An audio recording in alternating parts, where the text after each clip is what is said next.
guidance is like a small torch in a dark forest. It does not show everything at once, but gives enough light for the next step to be seen.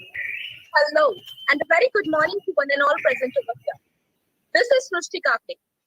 Agriculture Revolution Forum, College of Agriculture Pune, welcome you all to today's online Toppers Talk, streaming live on YouTube.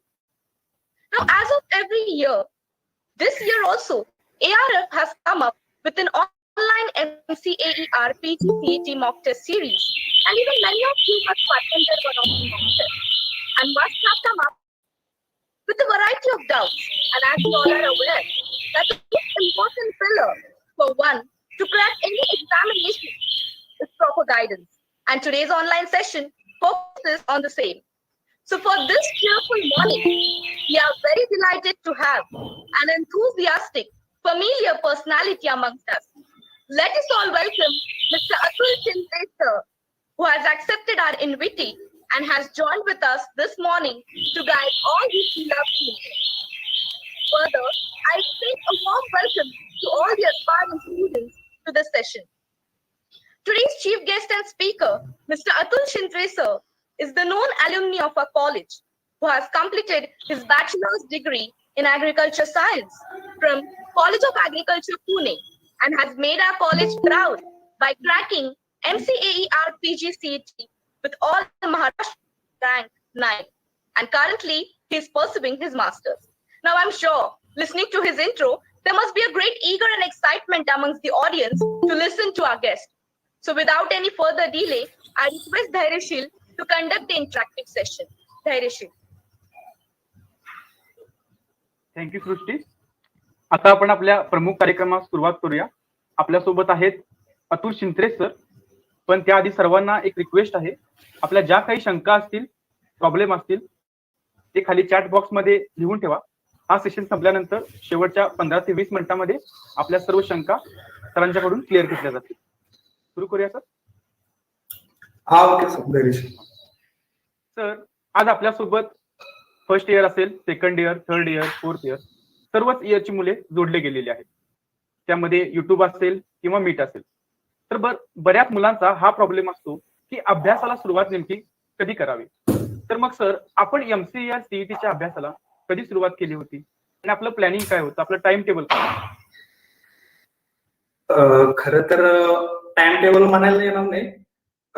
MCAER करायची की नाही की करायची, यातच वेळ गेला बऱ्यापैकी. आठवड्याभर तर त्यातच गेला. खरा अभ्यास चालू झाला तो डिसेंबर मिड पासून. डिसेंबर मिड मध्ये मला वाटतं 13-14 तारखेला ईगलची मारली असेल झेरॉक्स, आणि तेव्हापासूनच जे काही MCAERचं जे काही प्रिपरेशन आहे ते डिसेंबर मिड पासूनच चालू झालं होतं. मग त्यात संध्याकाळचं डिस्कशन एक 13-14-15 तारखेलाच सूरज पाटील सरांचं डिस्कशन झालं. आमचा जो काही ग्रुप होता, जे MCAER करणारे आमचे काही ठराविक होते, जे काय आम्ही ग्रुप केलते. मग संध्याकाळी त्या रात्री सूरज पाटील सरांचं, जे आता कृषी मंडळ अधिकारी आहे, त्यांचं आम्हाला गायडन्स भेटलं. संध्याकाळी डिस्कशन झालं 9:30 ते 10:30. त्यांनी जे MCAER तुम्ही MSc करा करू नका ते तुमचा चॉईस आहे, पण MCAER नक्की करा, हे कसं इम्पॉर्टंट आहे ते तेव्हा समजलं. आणि तेव्हापासून खऱ्या डायरेक्शनने तेव्हापासून स्टडी सुरू झाला. तर सध्या आपल्यासोबत सर्व इयरची मुले इथे जोडलेली आहेत, त्यांना काय सांगाल, कधीपासून आपण अभ्यास सुरू केला पाहिजे, आयडियल टाइम? मी सांगू इच्छितो की आपापली कॅपॅसिटी ओळखा, आपल्या ऍबिलिटी ओळखा. आपल्याला ते टार्गेट किती दिवसात पूर्ण होऊ शकते हे आपल्याला आपली जी कुवत आहे ती आपली माहित असावी. त्यासाठी तुम्ही असं टार्गेट ठेवा की 20 दिवसात मला ऍग्रो करायचंय, 10 दिवसात मला पुढचं सॉइल करायचंय. हे असं जे टप्प्याटप्प्यानं किंवा महिन्याभरात मला ऍग्रो करायचंय, नाही जमत नाही मला 20 दिवसात, बरोबर मी 30 दिवसात करतो. पुढच्या मग नंतर आम्ही सॉइल घेतो, नंतर बॉट घेतो. हे असं जे काही जर तुमचं मॅनेजमेंट असेल पुढच्या, आता समज आता मला 3 महिने राहिलेले प्रिपरेशनसाठी, आणि त्याच्या अगोदर आपलं GSचं वाचन चालू होतं. मग कधी कधी डोक्यात यायचं की सिलेबस होईल नाही वाचून, कव्हर होईल की नाही, असं मनात येईल. पण एक आपण टार्गेट ठेवलं ना, त्या वेळेनं जाताना त्या टार्गेटमध्ये आपोआप पूर्ण होतं. मग त्यासाठी मी सांगेन की ऍग्रोला कसा जास्त दिवस लागतो, ऍग्रोचा जरा सिलेबस जास्त आहे, जास्त कोर्स आहेत. ऍग्रोसाठी जरा वेळ लागेल पहिल्यांदा, नंतर मग बॉटनी असेल, सॉइल असेल, हॉर्टिकल्चर असेल. त्यासाठी टप्प्याटप्प्याने तसा आपण वेळ दिला पाहिजे, आपण सांगितलं. Thank you sir. आणि शक्यतो first year, second year, third year म्हणजे शक्यतो आपले गव्हर्नमेंट कॉलेज तरी आहे ना, एमसीच्या नादाला लागतच नाही आणि लागू पण नका. जे काय असेल तर तुम्ही मॉड्यूलला बघा, नाहीतर मग रावेपासून म्हणते आता काही काही ज्युनियरचे येतात कॉलेज की रावेपासून स्टार्ट करू का, हे करू का. पण ते नंतर कसं होतं, रावेपासून आपण स्टार्ट करतो पण ऐन टाइमला जेव्हा गरज असते तेव्हा आपण ढिलं करतो. त्यावेळेस आपला अभ्यास कमी झालेला असतो, टाइम कमी झालेला असतो, तेच तेच परत वाचू वाटत नाही, असा विषय होतो. त्यासाठी तुम्ही चार सफिशियंट आहे असं मला वाटतं. धन्यवाद सर. तर पुढचा प्रश्न संबंधी आहे. रावी म्हटलं की वेळ असतो, लिखाण असतं, कॉलेजचं सबमिशन त्यामध्येच असतं आणि त्यामध्येच एमसीआर सीईटीचा अभ्यास केला. त्याचा उपयोग आपण कसा करून घ्यायचा? आपण सर रावीमध्ये अभ्यास केला होता का आणि कसा केला आणि त्याचं मॅनेजमेंट कसं होतं? नाही, खरं सांगायला म्हणलं तर रावेत काहीच अभ्यास नाही झाला. मला वाटतं पुण्यापासून 95-96 मीटरवर इकडं रावेचं गाव होतं आमचं, आणि फिरायला पण मस्त वगैरे असं माळशेज घाट, नाणेघाट सगळे पॉइंट असे जवळजवळ होते. त्यामुळं त्याचा तर काय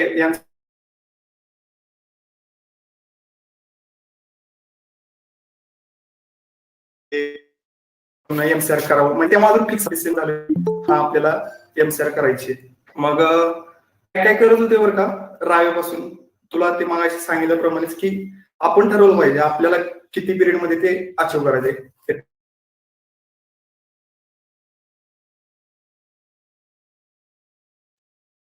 किती दिवसात आपल्याला वाचून काढायचे. मी आता जुन्या सांगेल, रावे तुम्ही घरी जायचे ना, पण रावे जागा म्हणतोय जी पुढची बॅच असेल, फर्स्ट इयरला असतील, आता सेकंड इयरला असतील, थर्ड इयरला असतील, जी रावेची लाईफ आहे ना ती जागा, ती एमसीआरचा अभ्यास होईल नंतर.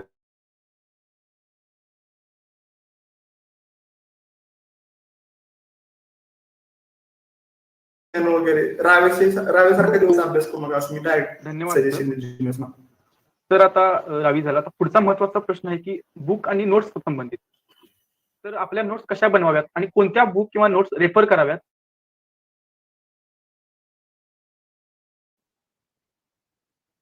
जास्त मी आता बऱ्यापैकी माहिती आहे सगळ्यांना, नोट्स वेगळे सांगण्याची. फक्त एक सांगेन की मटेरियल कमी वापरा आणि जास्त रिवाइज करा. मी शक्यतो नोट्स म्हणजे आपण रिटर्न काढत बसतो वळीनं असं एकदम दुसरं इगलच छापून काढतो आपण इकडं, त्याचा उपयोग नाही. मग नोट्स काढताना थोडक्यात सांगेल की जे आता आपण समजा इगल वाचायला घेतोय, इगल मध्ये आता पॉइंट येते की ट्रॅप क्रॉप आणि त्या संबंधित जे काही डिसीज असतील ते त्यासाठी कोणते ट्रॅप क्रॉप वापरते, जे काय असेल तिथे हायलाइट करून ठेवायचं तेवढंच. आणि जे काही नवीन त्या बुक मध्ये नाही पण दुसरीकडे मला एमसीक्यू सोडवताना सापडतील वगैरे काय असेल ते तिथे मेन्शन करता यायचं. नाहीतर आपण काय करतो, नोट्स काढा आणि त्याचं दुसरंच इगल, टॉपर्स असा एवढा मोठा बंच साठून जातो आणि ते परत रिवाइज करताना आपल्याला होत नाही, ते होऊ नये असं म्हणतो. मग त्यात बुक मध्ये मी पहिल्यांदा सांगेल की essentials of agriculture, eagle vision must आहे.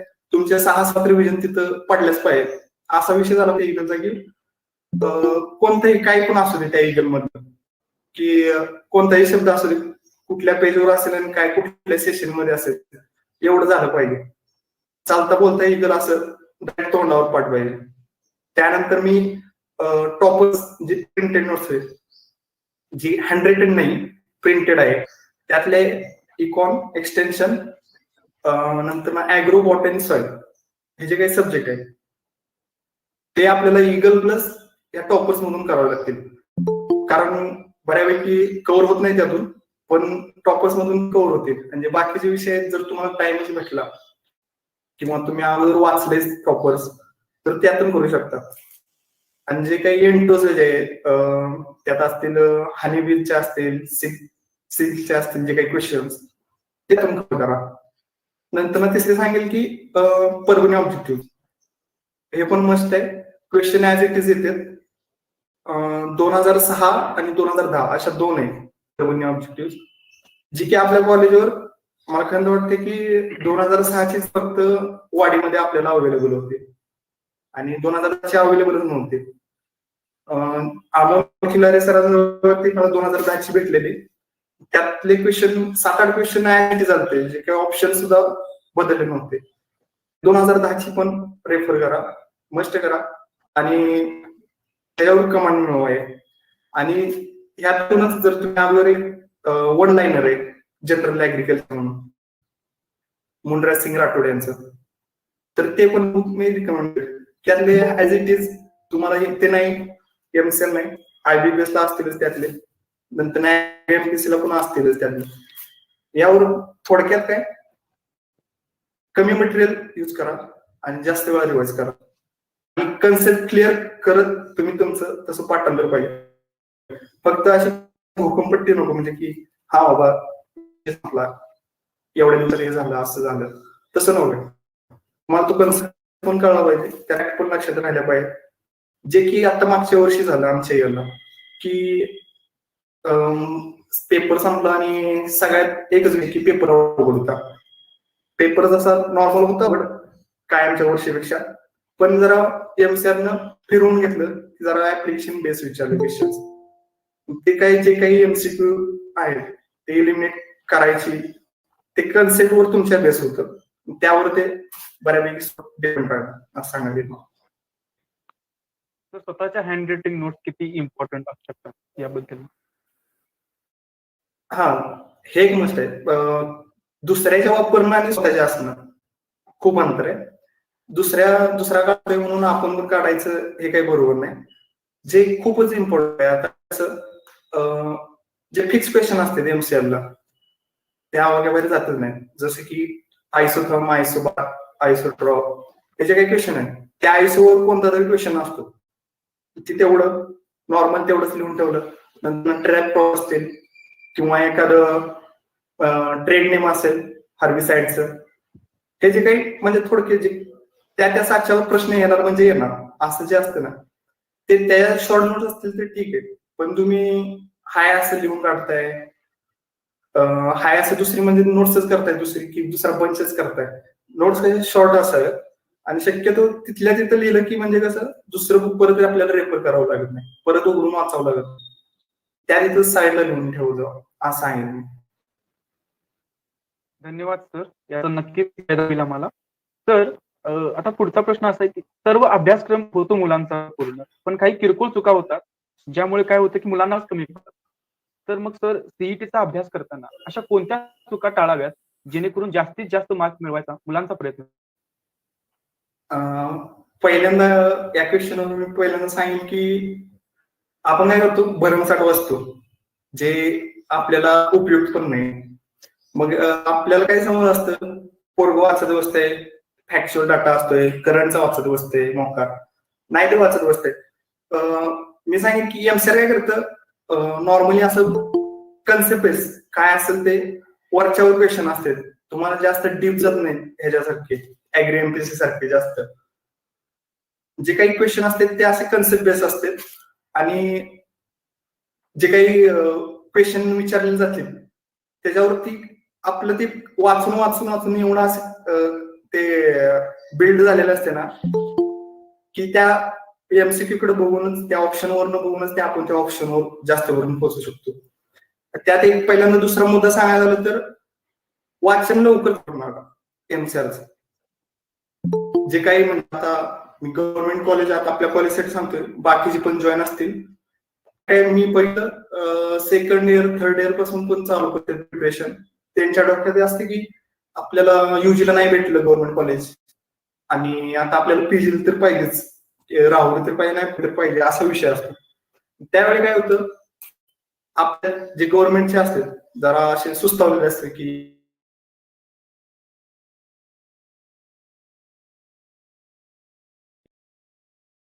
तेवढा एक इम्पॅक्ट झाला असतो की आपल्याला म्हटलं आपल्याला कसल्याही परिस्थितीत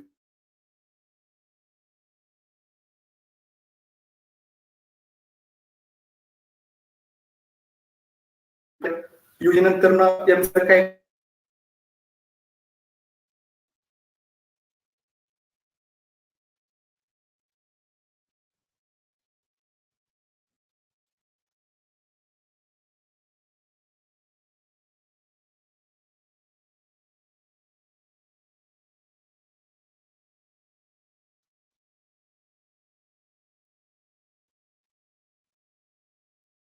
ते आठवते तुम्ही आज काय वाचले ते एकदा करा. पण त्याच्यावर जे काही क्वेश्चन विचारून गेले जे परमनी ऑब्जेक्टिव्ह मध्ये जे काही क्वेश्चन आहे ते सोडवा करा.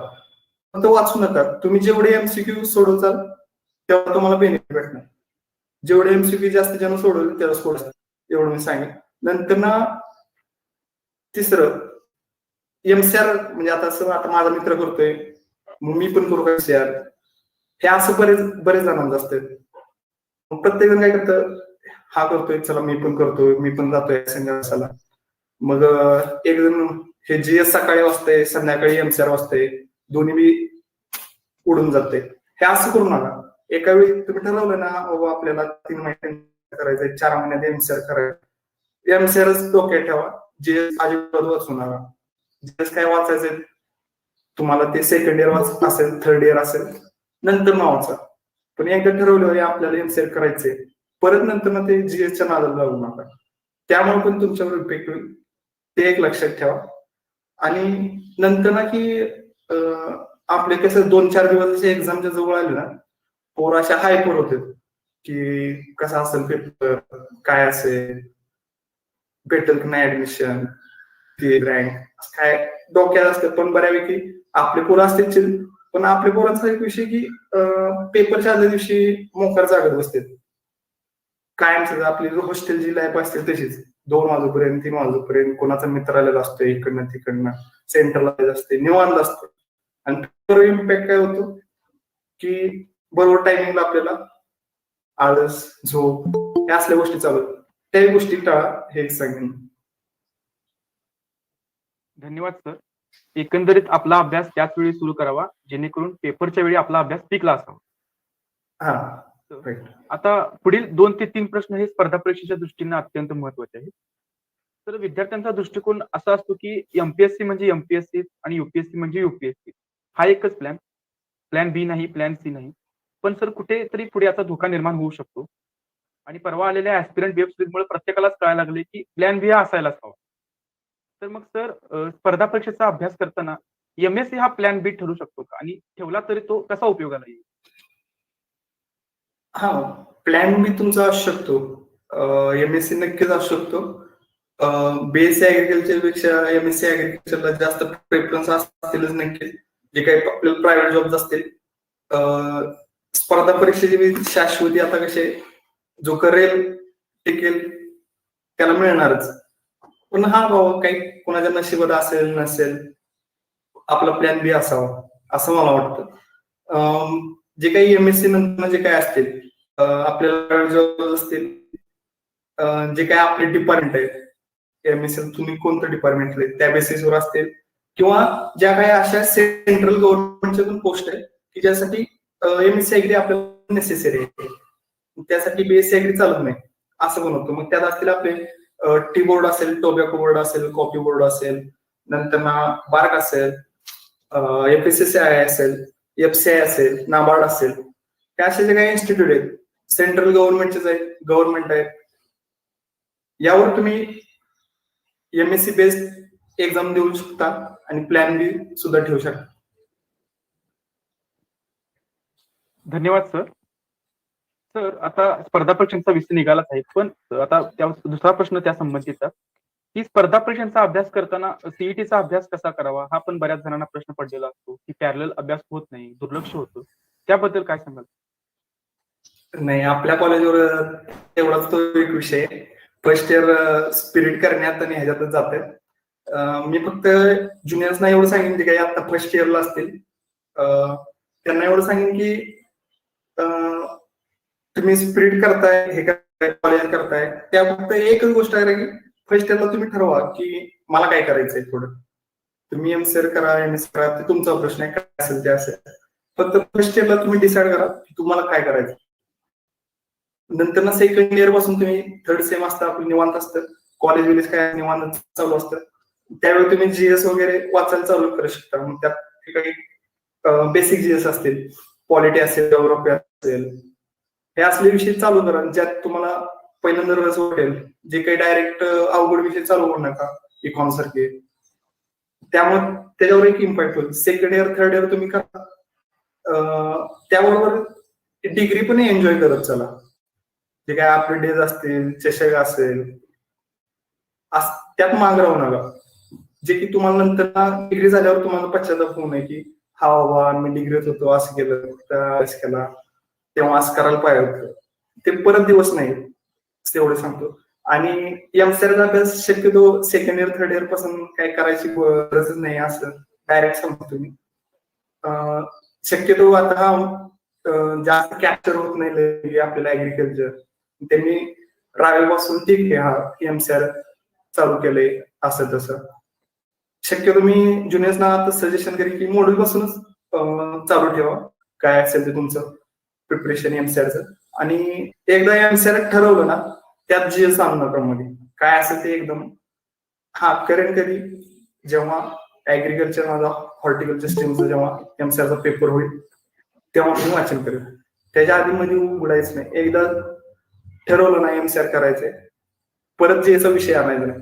जर जीएस सकाळी संध्याकाळी एमसीआर हे जर असं केलं, तुमचं दोन्हीकडे पण कुठेच फायदा होणार नाही. एक तर तुम्ही जीएसच्या नादाला, नाही तर मग एमसीआरच्या नादाला. काय असेल ते एक ठरवा आणि एका निर्णयावर ठाम राहा. धन्यवाद सर, याचा नक्कीच फायदा मुलांना होईल. तर ऍग्री एमपीएससी असेल किंवा आयबीपीएस सारखं बँकिंग क्षेत्र असेल, या परीक्षांना सीईटीच्या अभ्यासाचा उपयोग होतो. याबद्दल आपलं काय मत आहे, त्याबद्दल थोडं मुलांना मार्गदर्शन करावं. नक्कीच आपला जो ऍग्रिकल्चरचा सिलेबस आहे तो एएफओच्या आपल्या आयबीपीएसच्या एक्झामला पण उपयोगी पडतो. परत ज्या मागाशी मी सांगितलं, ज्या सेंट्रल गव्हर्नमेंटच्या ज्या काही इन्स्टिट्यूट आहे त्यात सुद्धा आपला ऍग्रिकल्चरचा सिलेबस आहे, जे की आपण एमसीआर असतो. आणि प्लस आपला आताची ऍग्री एमपीसी असेल किंवा फॉरेस्ट्री असेल, त्यात सुद्धा आपला ऍग्रिकल्चरचा जे आपण एमसीआरला वाचलेला आहे तो सिलेबस कव्हर होतो. एमसीआर करा यासाठी कशासाठी सांगतोय की परत तुम्हाला ऍग्री वाचू वाटत नाही. जेव्हा एकदा तुम्ही तो डिग्रीचा झोन गेला ना, परत जास्त तुम्हाला डिग्री युजीचं परत वाचू वाटत नाही. आणि आपलं कसं असतं, मागच्या बेंचवर बसा, लेक्चरकडे लक्ष न द्या, जायचं नाही गेलं तर लेट जायचं, असं असतं. आणि बऱ्यापैकी कसं आपण लक्ष थोडक्यात न दिल्यासारखं असतं त्या युजीकडे आणि न समजून घेतल्यासारखं असतं. मग तुम्ही एमएससी करा करू नका तुमचा प्रश्न आहे, फक्त मी एवढं सांगतो की एमसीआर करा, तुम्हाला त्याचा फायदा थोडा आहे एवढं सांगतो. त्यात ऍग्री एमपीसीला जो काही सिलेबस बघितला तर त्यात असतील आपले ऍग्रोनॉमीला 80 क्वेश्चन असतात, 80 मार्क्स असतात. 80 मार्क मध्ये मग ते आपल्या प्रिन्सिपल्स ऑफ ऍग्रोनॉमी असेल, नंतर फील्ड क्रॉप्स असतील, मेट्रोलॉजी असेल, आयडब्ल्यूएन असेल, सस्टेनेबल ऍग्रिकल्चर असेल, हे जे काही ऍग्रोनॉमी सेक्शन आहे त्यात 80 मार्क्स आपले कव्हर होतो.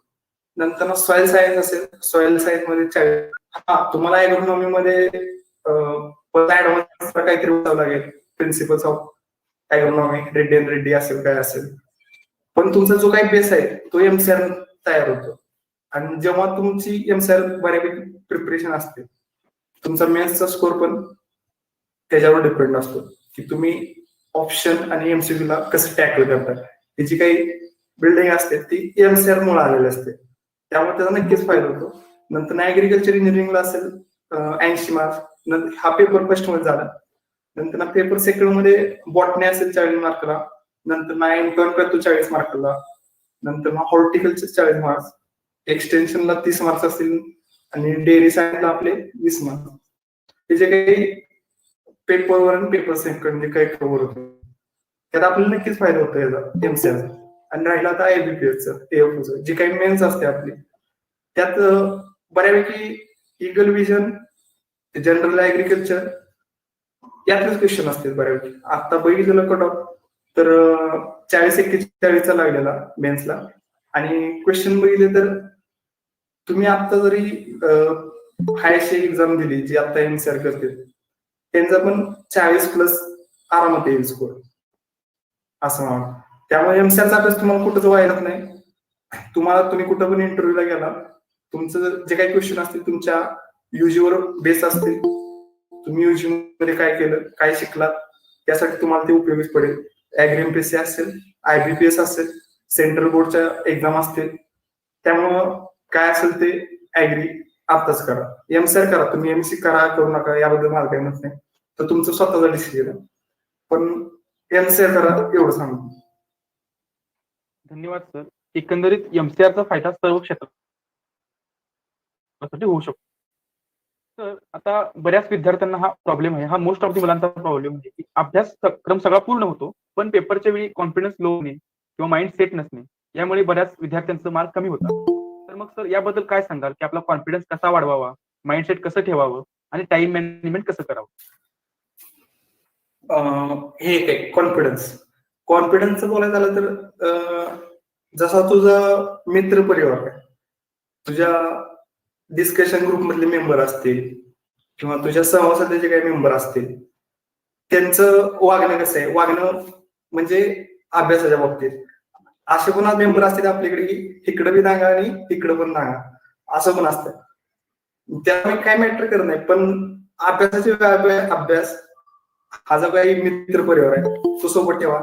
सुमित माळे सर असतील आमचे बॅचमेट आता GBL आहेत.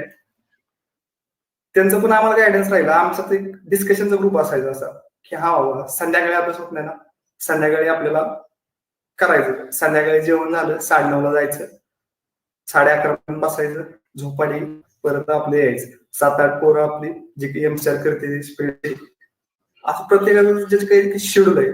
ज्यावेळी आपल्याला अभ्यास होत नाही त्यावेळी डिस्कशन करा. डिस्कशनचा एक फायदा काय, तुम्हाला दीर्घकाळ जास्त लक्षात राहतं. एखादा टॉपिक असतो त्यांना आपल्याला शिकायला भेटतं.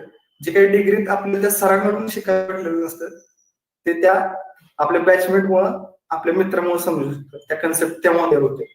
त्यात मी पहिलं नाव घ्यायचं म्हणून तर ते मी सुमित माळेचं नक्कीच घेईन. बऱ्याच त्यांना भरपूर सांगितलं आमचं कधी लक्ष नसायचं ते लेक्चरला वगैरे. तसं पण तुमचं पण असेल काही काही जणांचं काही युजीचे CGPA पण असतील चांगले पण माझं नव्हतं वैयक्तिक. ज्या काही कन्सेप्ट असतील ते तेव्हापासूनच डिसेंबर पासूनच स्टार्ट झालं त्या. आणि त्यातला एक किस्सा सांगायचा झाला तर की असंच काहीतरी बर्ड परचेसवर काहीतरी सेमिस्टर नाही मिड टर्मला क्वेश्चन विचारलं आणि मला काही कन्सेप्टच माहित नव्हती. 2nd 3rd इयरची गोष्ट असेल आणि त्यावर सरांनी मी लिहिलं बर्ड येऊन आडत येत असं तसं आपल्याला फाकडायची सवय असते काय नाही ते माहित असू दे नसू दे काय असेल ते असेल. त्यावेळी ते कुंज सर होते. कुंज सरांनी हो म्हणून मापात काढले. सरांना पण माहित होतं ह्याला काही कन्सेप्ट कळायला नाही काय नाही. ते प्रत्येकाचं असं होतं काय कन्सेप्ट माहित असते नसते. त्यामुळे जे काही कन्सेप्ट क्लिअर करत चला वाचताना फक्त वाचत जाऊ नका. मेन आता तुमचे 40-42 दिवस राहिलेत परीक्षेला त्यावेळेस बंद करू नका. तुम्ही 3rd इयर पर्यंत काहीतरी असतंच काय इकडे तिकडे फिरायला जा ट्रेकिंगला जा नक्की करा पण ह्या वेळेस बरं करू नका. या 30-40 दिवसात आहे ना तुम्ही जेवढं देसाल तेवढं तुम्हाला आउटपुट भेटणार. त्यामुळं आत्ता बरं करू नका. नंतर ना अनेक सांगेल की प्रिव्हियस इयर क्वेश्चन्स तुम्ही आता जरी हाय असे प्रिव्हियस इयर क्वेश्चन्स आणि तुमचा जो काही आता सध्याचा हाय स्टेजला जो काही अभ्यास आहे तुम्ही आता लगेच हा लेक्चर संपल्या जरी टेस्ट दिली तर तुमचा 200 पैकी आरामात 120-130 आरामात स्कोर होतो. जे काही वरचे मार्क्स आहेत ते घ्यायचे आहेत आपल्याला. त्यासाठी काय करायचं जे काही आपले प्रिव्हियस इयर क्वेश्चन असतील प्रिव्हियस इयर क्वेश्चनवर जास्त भर द्या कारण क्वेश्चन ऍज इट इज पण येते. ऑप्शनचं कट बदलून हायस्ट क्वेश्चन येते. मग त्यात एक आपला मॅटर होतं की मेमरी बेस्ड आहे आणि जे काही कॉपी झाले की लीक झाले पेपर इकडे तिकडे एमसीआर पेपर माघारी देत नाही ना त्यामुळं ते काही कॉपी झालेले फोटो असतील काय असतील ते एक वेळ नक्की बघा, त्यातले एमसीक्यू सोडवा, काय येत नसेल ते सिनियर इकडे तिकडे विचारा, सरांना विचारा आणि ते क्लिअर करून घ्या एक्झामच्या अगोदर. त्याचा तुम्हाला नक्की फायदा होईल. नंतर ना सांगायचं झालं तरी ज्या काही आपल्या व्हरायटीज असतात, न्यू रिलीज झाले असतात 4 युनिव्हर्सिटीच्या, त्या तुम्ही रेफर करायला पाहिजे. त्यात मग त्या वेबसाईटवर आपल्याला अवेलेबल होऊन जातील. सर असाच कंटाळा आला जायचं आपल्या युनिव्हर्सिटीच्या वेबसाईटला, कोणती काही नवीन व्हरायटी अवेलेबल झाली आहे मागच्या वर्षात काय. आता आम्हाला प्रश्न होता की सोलापूर लालवर पोमोग्रेनेटची व्हरायटीवर, त्यावर क्वेश्चन होता, जे की मागच्या 2 वर्षामध्ये करंट मध्ये होते. हे जे काही व्हरायटी आहेत, व्हरायटीवर जरा जास्त क्वेश्चन असते. आणि जे काही आता वेटेज दिलेलं आहे, हॉर्टीला जास्त वेटेज दिले. परत ऍग्रो, बॉट, सॉइल, हॉर्ट याचे काही विषय दिलेत, त्या वेटेजच्या बेसिसवर अभ्यास करा. तुम्ही 170 मार्कच्या मागे लागा, वरचे 30 क्वेश्चनच्या 30 मार्कच्या मागे लागू नका. तुम्ही त्या 30 क्वेश्चनच्या मागे लागला तुला 170चा भरोसा राहणार नाही. त्यामुळं आपण ठरवा की 200 पैकी आपल्याला एवढा स्कोर पाहिजे. पेपर सोपं निघाला त्याच्यापेक्षा जास्त पाहिजे, कमी निघाला बघायला. पण त्यावेळी तुमचं प्रिपरेशन पाहिजे. हा मला एवढ्या पडतात, एवढा स्कोर पाहिजे, तेवढ्याच्या मागे लागा. आपण काय त्याच्या मागे लागत बसतो, फिशरीजचं काय काय वाचत बसते, फूड सायन्सचं वाचत बसते, ते अवॉइड करा. आणि लास्ट एमसीक्यू जास्त सोडा.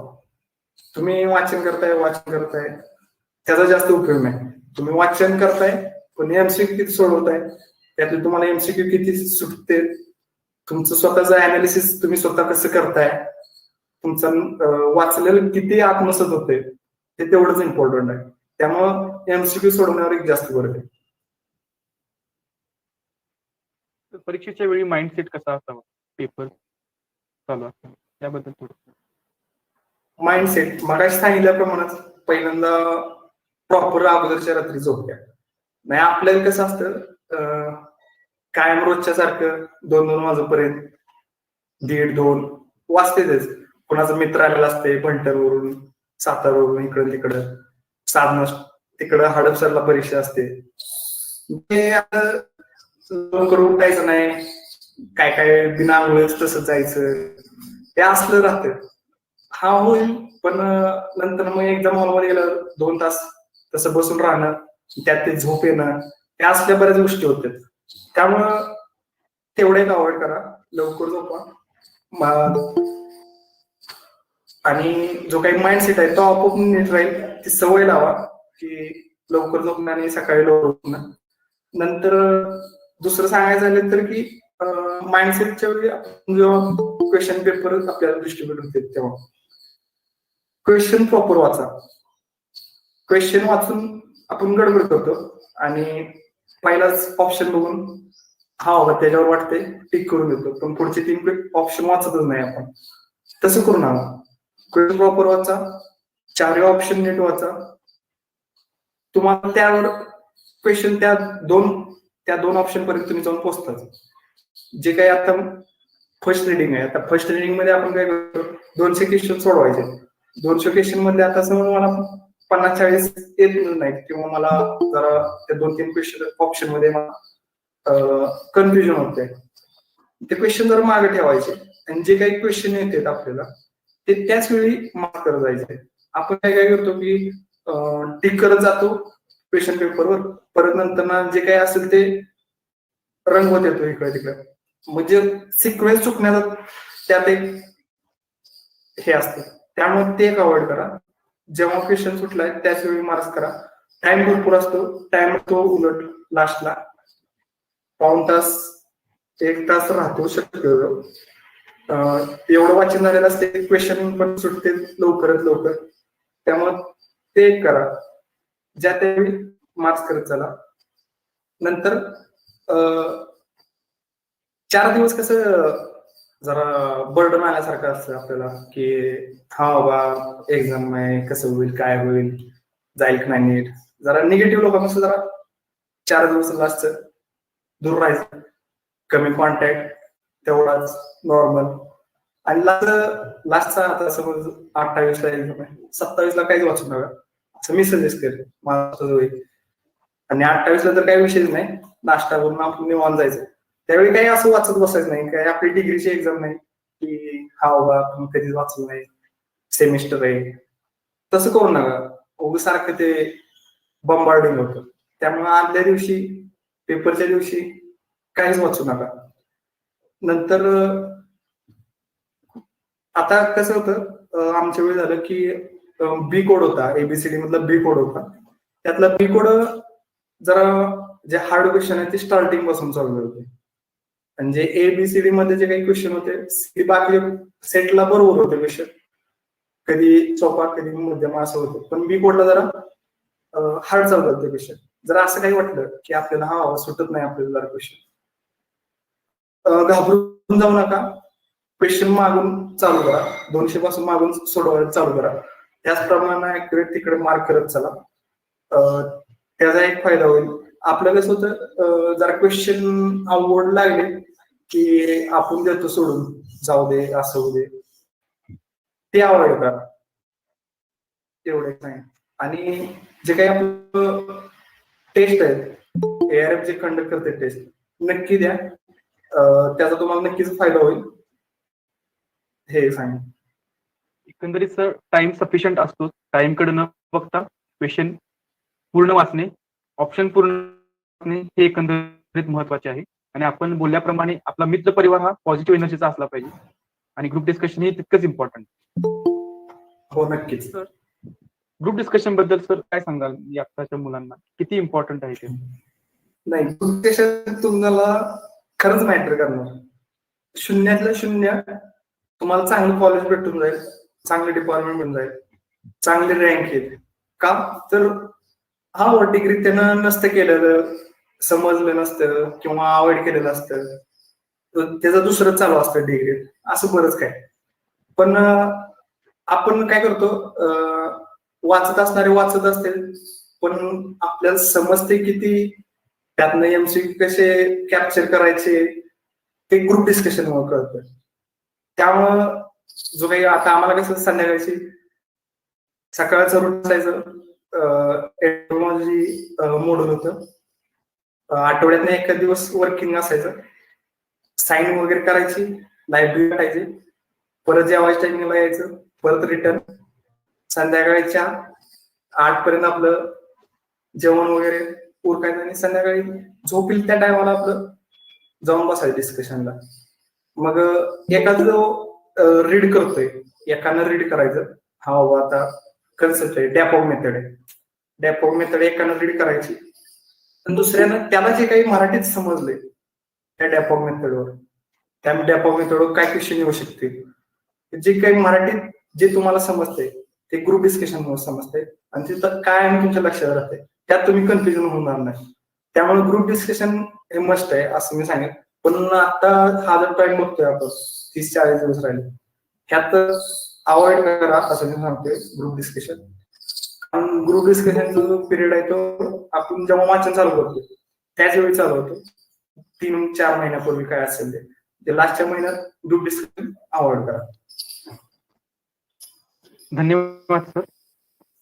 तर आता आपण एमएससी करताना एंटॉमॉलॉजी हा विषय निवडला आहे, तर इतरांनी आपला विषय निवडताना कोणत्या बेसिसवर निवडावा, हा माझा प्रश्न आहे. हा पुढचा क्वेश्चन आहे थोडा, तरी हा नाही तरी मी एक सांगेन, प्रत्येकाचं असं नसतं की एमसीआर केली म्हणून एमएससी करायची, असं काही प्रत्येकाचं नसतं.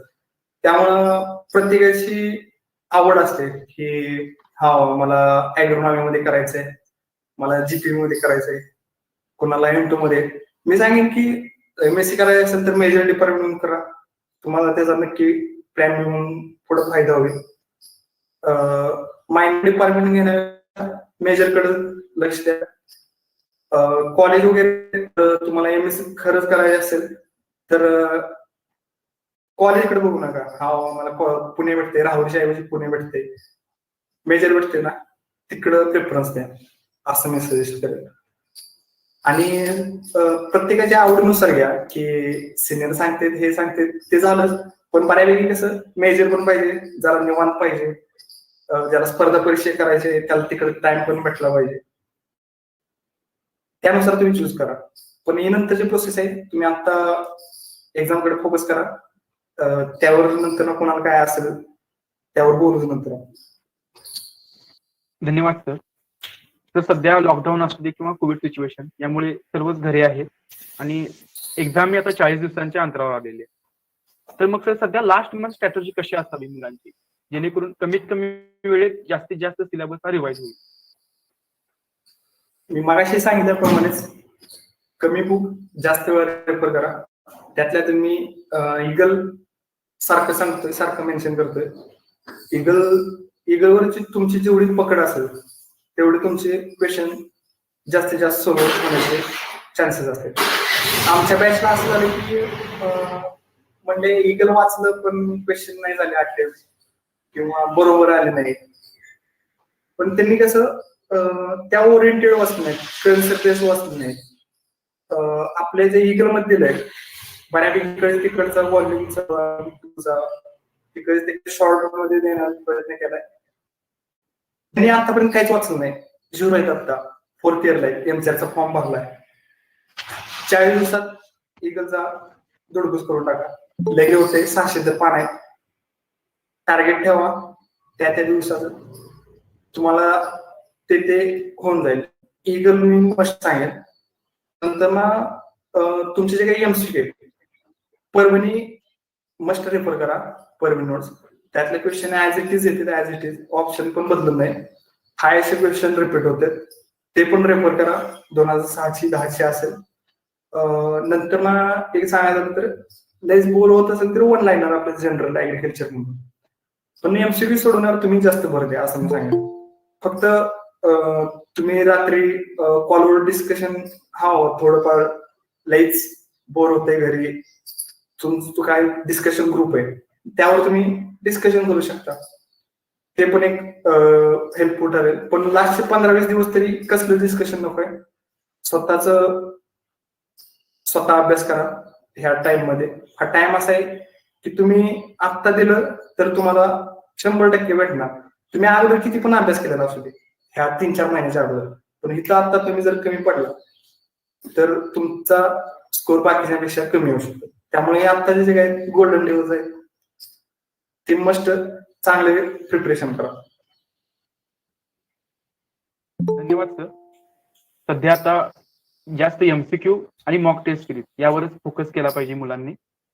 तर एआरएफ थ्रू दरवर्षी आम्ही वेगवेगळ्या ऍक्टिव्हिटी राबवत असतो. त्याचा फायदा सीईटी असेल, स्पर्धा परीक्षा असतील, अशा बऱ्याच विद्यार्थ्यांना होत असतो. यावर्षी ARF through mock test series राबवलेली आहे, ज्यामध्ये आमच्या टेलिग्राम ग्रुपला 600+ विद्यार्थी जॉईन आहेत आणि पहिल्याच मॉक टेस्टला 300+ विद्यार्थ्यांनी रिस्पॉन्स दिलेले आहे. तर मग सर आपल्या वेळी अशा मॉक टेस्टचा काही आपल्याला फायदा झाला का किंवा होतो का? नक्कीच होतो. असे स्टेज झालेले असते की वाचून झालेलं असतं बऱ्यापैकी, पण आपल्याला किती येतं ते टेस्टवर आपण काय करतो स्वतः. काही एआरएफ आमचे कंडक्ट करत होते, आमचे जे सिनियरची बॅच आहे त्यांनी स्वतः काढलेले एमसीक्यू 200 स्टँडर्ड क्वेश्चन असायचे. त्यानुसार ते हेल्पफुल ठरायचं.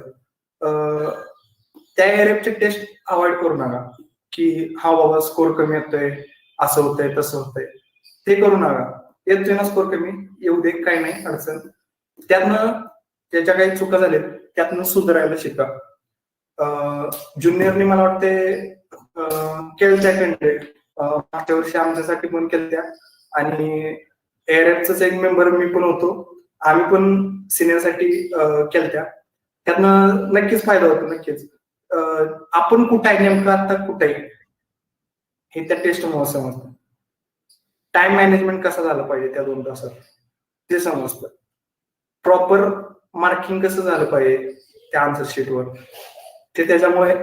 पण आता ते ऑनलाईन मुळे ते होत नसेल, पण ते तुम्ही घरी असाल ते एक सराव करून बघा. ज्या त्या क्वेश्चन नंबर पुढं त्या नंबरचा मार्किंग झालंय का व्यवस्थित हे पण इम्पॉर्टंट आहे. कारण आपल्याला येत असतं गडबडीत इकडचं तिकडं खालवर, तसं होऊ नये. त्यामुळे ते एक अवॉइड करा. एकंदरीत सर म्हणजे आपलं जेवढं वाचन झालं आहे तेवढे आपले एमसीक्यू सोडून झालेच पाहिजे. एकंदरीत एमसीक्यू मॉक टेस्ट असेल यावर फोकस केला पाहिजे. तर आता आपण चॅट बॉक्स मध्ये काही विद्यार्थ्यांचे आलेले आहेत डाऊट, ते आपण सॉल्व्ह करायचा प्रयत्न करू. तर असा डाऊट आहे की आता जो 20% नवीन सिलेबस ऍड झाला आहे त्यातील क्वेश्चन किती प्रमाणात येतील? मी मगाशी सांगितल्याप्रमाणे 170 मार्कच्या मागे पडा, वरचे 30 मार्क्स तुम्ही त्यातले 30 मार्क मधले पण येतील क्वेश्चन तुमच्या त्या लेवलचा जर स्टडी झाला असेल तर. तुम्हाला जो काही न्यू कोर्स 15 कमिटीनुसार जो आलाय त्याचे नवीन काही तुम्ही वेटेज बघितले असतील त्या डिपार्टमेंट वाईज कोणत्या विषयाला काय कसं वेटेज दिले, त्यातले नॉर्मल जे काही शॉर्ट नोट असतील की फुल इंटरेक्शन आहे, एमसीआर तुम्हाला जास्त त्यात काही विचारतच नाही. विचारलं तर काय त्यात विचारेल ऍक्ट कधी आला आणि मेन पर्पज काय, जास्तीत जास्त जे काही नवीन कोर्स आले जातात त्यात जास्त डीप जाऊन बसू नका. आहे त्या क्वेश्चनवर आहे त्या जो सिलेबस दिलाय 170 मार्क्स मागे लागा. वरचे 30 आहेत ते शॉर्ट मध्ये जरा त्याला कमी टाइम द्या ह्या 30-40 दिवसात. धन्यवाद सर. एकंदरीत मेजर आणि मायनर आपण ठरवलं पाहिजे आणि त्यानुसार प्रेफरन्स दिला पाहिजे. जसे की ॲग्रोनॉमीला जास्त क्वेश्चन राहतील, हॉर्टिकलला राहतील, बॉटनी राहतील, सॉइलला राहतील. ह्यावर कमेंट काय असेल ती तुमची कमांड झाली पाहिजे या विषयावर. नंतर मग प्लांट प्रोटेक्शन सारखे असतील त्यावर पण असतील, आणि जे काही कॉमन एक्सटेन्शन असतील, नंतर ॲग्रोबॉट सॉइल असेल, टॉपर्स ते प्रिंटेड नोट्स आहेत त्यातून तुम्ही रेफर करा आणि आपले ईगल आहे. धन्यवाद सर. पुढील आपण क्वेश्चन पाहू. सर, एमसीआरचा आपण स्टडी केल्यानंतर युपीएससी ऍग्री ऑप्शनलला किती % आपला स्टडी कव्हर होतो? शक्यतो मी युपीसी तर करत नाही, मला तर त्यातलं काही माहितच नाही आणि माहित नसल्यावर त्यातलं सांगणं पण काही परवडत नाही.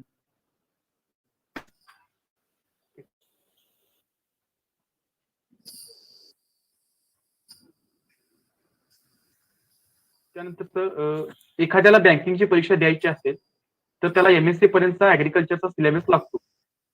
मुलांना फायद्याचे काय ठरेल, एमएससी करणे की डिग्री झाल्यावर सेल्फ स्टडी करणे?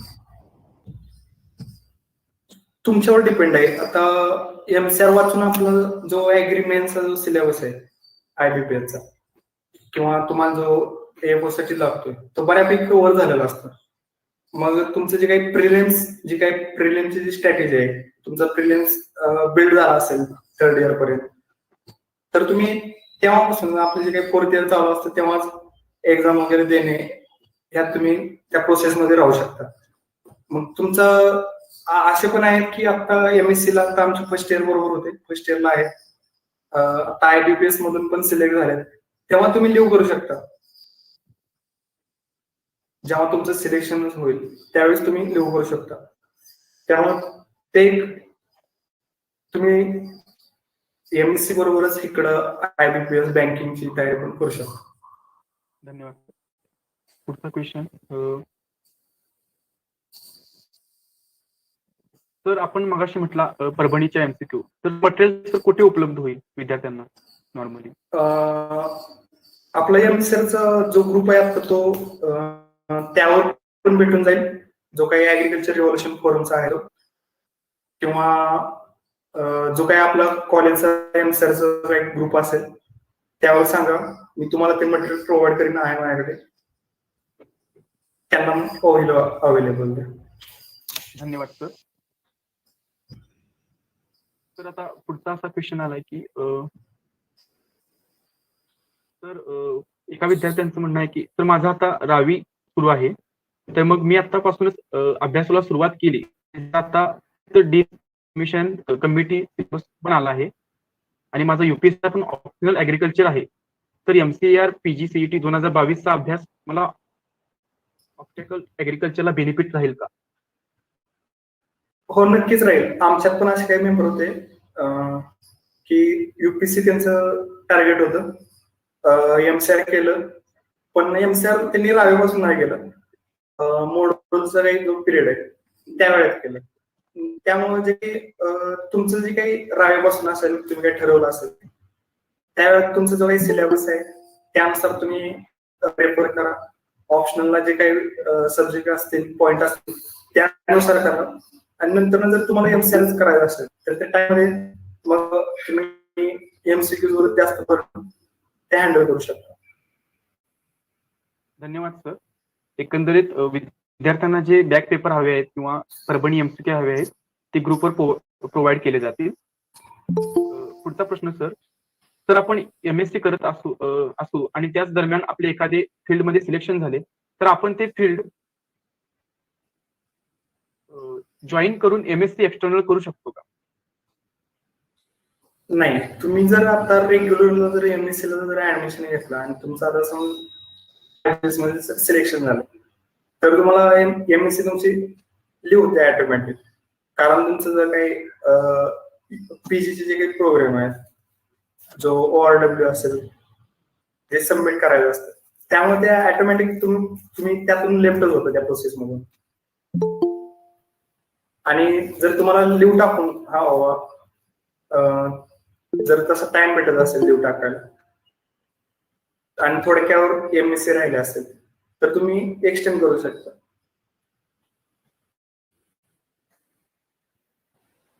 धन्यवाद सर.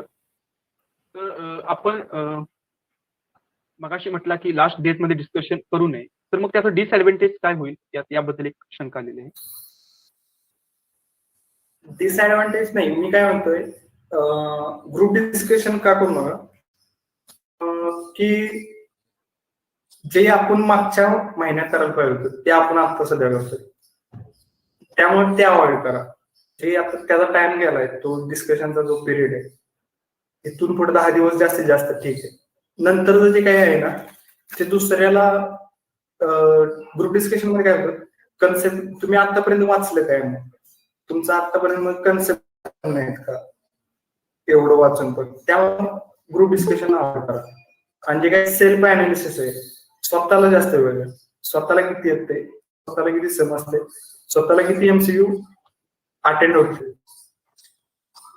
त्याच्यावर जास्त भर द्या. त्यामुळे डिस्कशन टाळा या विषय.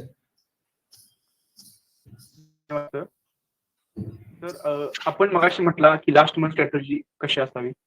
मग सर यामध्ये मुलांनी डिस्क्रिप्टिव्ह पेक्षा कशावर जास्त फोकस केला पाहिजे जेणेकरून जास्तीत जास्त मार्क मिळवण्याचा प्रयत्न राहील. नाही, तुमची रिव्हिजन प्लस एमसीक्यू ईगलची किंवा तुम्ही जे काही बुक रेफर केला असतील ते असेल त्यातलं जे काही तुमची जी रिव्हिजन आहे ती रिव्हिजन जास्तीत जास्त व्हायला पाहिजे. त्या रिव्हिजन मधून तुम्ही जे काही एमसीक्यू सोडवले रिव्हिजन आणि एमसीक्यू या दोन गोष्टी जास्त महत्त्वाच्या आजच्या दिवसात. आणि जे काही अवांतर गोष्टी आहेत काही व्हरायटीज वगैरे असतील काय असतील त्या वेबसाईट वरून घ्यायच्या किंवा एक पीडीएफ मध्ये अवेलेबल असते त्या नीट वाचायच्या यावर जरा जास्त करून आणि प्रिव्हियस इयर क्वेश्चन्स मेन. धन्यवाद सर. पुढचा प्रश्न सर असा आहे की सर सेमिस्टर नोट्स पेक्षा आपण व्हॅल्यूम 1 व्हॅल्यूम 2 इसेन्शियल पेपर सुंदा लातूर नोट्स परभणी नोट्स एमच्यासाठी असलेल्या नोट्स ग्रुप क्वेश्चन हे इसेन्शियल राहील काय सर आणि त्याचा उपयोग ऑप्शनल युपीएससी साठी होऊ शकतो त्याचा बेनिफिट मिळेल का? क्वेश्चन भारी विचारलाय. आपण काय करतो एमसीआरची प्रिपरेशन करायचे ज्युनियर्सला उपयोग पडेल डायरेक्ट रेफरन्स बुक घेतो वाचायला. शक्यतो ऍग्रोबॉटनी सॉइल हे जे काही विषय आहेत ज्यात कन्सेप्ट आहेत बऱ्यापैकी ते आपल्या सेमिस्टरच्या नोट्स रेफर करा. मला काही टाइम भेटला नाही मी ऍग्रोच्याच बऱ्यापैकी रेफर केल्या. बाकीचे जे काही वाचायला आहे ते टाइम भेटला नाही मला नोट्स मी ईगल आणि टॉपर्स वर डिपेंड होतो. आणि ह्यात आता जे काही रेफर केलंय व्हॉल्यूम 1, 2 सुंदा कांतवन हे काही मी माझ्याकडे बुक्स पण नाही आणि ते काही वाचलं पण नाही. मी ईगल आणि टॉपर्स वर बऱ्यापैकी डिपेंड होतो. आणि ज्या काही ॲग्रोनॉमीच्या जे सेमिस्टर असते ते पहिल्यांदाच कन्सेप्ट कळेपर्यंत नंतर जे काय ते रिव्हिजन आपल्याला ईगल मधून होते जातो. धन्यवाद सर. तर काही क्वेश्चन युट्यूबला पण आलेले आहेत ते आपण पाहू. तर एमएसटी ऍडमिनिस्ट्रेशनला आपल्या 4 वर्षाचा ग्रेड किती पर्सेंट कन्सिडर होतात? म्हणजे सीजीपीएचं विचारायचं आहे का त्यांना? हा त्याला आहेत फॉर्म्युले.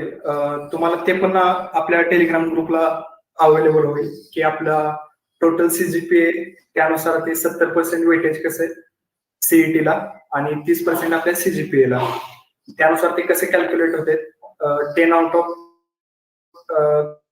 कसे पॉईंट येत आहेत, नंतर ना एनएसएस एनसीसीचा कसा फायदा होतो पॉईंट 12 मार्क्स कसे ऍड होते याचं तुम्हाला ते भेटून जाईल. आणि जे काही फायनल मेरिट लिस्ट लागते ती याच बेसिसवर लागते. टोटल आउट ऑफ 10 मार्क्स तुमचे किती मार्क्स आले त्यानुसार तुमची रँकिंग राहते. धन्यवाद सर. सर पुढचा क्वेश्चन आहे की लास्ट स्टेपला मुलांनी मोटिवेट कसं व्हायचं आणि due too long time mindset होतं त्याबद्दल थोडंसं मार्गदर्शन करावं. बरोबर आहे, साहजिकच आहे. प्रत्येकजण घरी सोबत करणार कोण नाहीये त्या लेवलला. त्यामुळं स्वतःशी ठरवा की जे काही आत्ताचे लास्ट दिवस आहेत तुम्ही जेवढं देशील तेवढं तुम्हाला जास्त बेनिफिट होणार आहे. इथं जो तुम्ही काय पण वाचा, अगोदर किती पण वाचा, किती पण रिव्हिजन मारलेला असू दे, पण तुम्ही आता जर कमी पडला तर तुमचा स्कोरवर तो मॅटर होणार, 100% होणार. त्यामुळे आत्ता कमी पडू नका. आत्ता जो पिरियड आहे, ग्रीप पिरियड आहे, स्वतःला ठरवा काय करायचंय. जर असे पण विद्यार्थी आहेत की पस्तावतात की अगोदर हा म्हणून अभ्यास नंतर कमी पडले, आता कुठेच इकडे तिकडे पण भेटलं नाही एमएससी ला. त्यामुळे असं करू नका. आता जो काही पिरियड आहे त्यात जास्तीत जास्त कॅप्चर करा, जास्तीत जास्त एमसीक्यू सॉल्व्ह करा आणि रिव्हिजनवर भर द्या. धन्यवाद सर. एकंदरीत मुलांच्या सर्व डाऊट्स असतील, प्रॉब्लेम असतील पण सॉल्व्ह केलेले आहात. तर आता लास्ट मुलांना ऍडवाइस काय द्याल पेपरच्या आपण? लास्ट ऍडवाइस मी एकच देईन की 200 पैकी 170 मला सांगितल्याप्रमाणे गोंधळून जाऊ नका पेपर टायमाला. वेळ तुम्हाला भरपूर असतोय. 200 क्वेश्चन कसे पण होते. अर्धा पाऊण तास आपण इकडे तिकडे बसलेलो असतो लास्टच्या नंतरचे. त्यामुळे गडबड करू नका. क्वेश्चन प्रॉपर वाचा, ऑप्शन वाचा. त्या क्वेश्चनवर तुम्ही आपोआप त्या जास्तीत जास्त 2 ऑप्शन मध्ये तुम्ही कन्फ्युज होऊ शकता. त्यातले कसे इलिमिनेट करायचे, काय करायचे ते तुम्ही कसं वाचलंय, तुमचे कन्सेप्ट कसे क्लिअर झाले त्यावर ते बेस्ट असेल. आणि जे काही क्वेश्चन येत नाही, हा बाबा मला काही क्वेश्चन येत नाही, ते नंतर नाही घ्या. 200 पर्यंत जा. जे काही सोपे आहे, वाचलेले आहे, येतात आपल्याला डायरेक्ट, ते सोल्व्ह करा पहिल्यांदा. आणि नंतर टाइम राहिलेला असतोय परत रिपीट करा. जे काही राहिले क्वेश्चन तिथं मार्क करत चालतंय क्वेश्चन पेपर. हा बाबा असं असं राहिलंय, 50वा क्वेश्चन माझा सोडवायचं राहिलंय, तिथं मार्क करत चला. त्यामुळे तुम्हाला समजेल की हा असं राहिलं. त्यावेळी त्या 2 ऑप्शनवर तुम्ही जास्त वेळ देऊन ते सोल्व्ह करण्याचा प्रयत्न करा. धन्यवाद सर. तर आपण दिलेली महत्वपूर्ण माहिती आम्ही नक्कीच उपयोगात आणू आणि जास्तीत जास्त मार्क मिळवायचा, यशस्वी होण्याचा प्रयत्न करू. Thank you sir. आता आपण कार्यक्रमाच्या शेवटच्या टप्प्यात पोहोचलो आहोत आणि मी आभार व्यक्त करण्यासाठी शुभमला इन्व्हाइट करतो.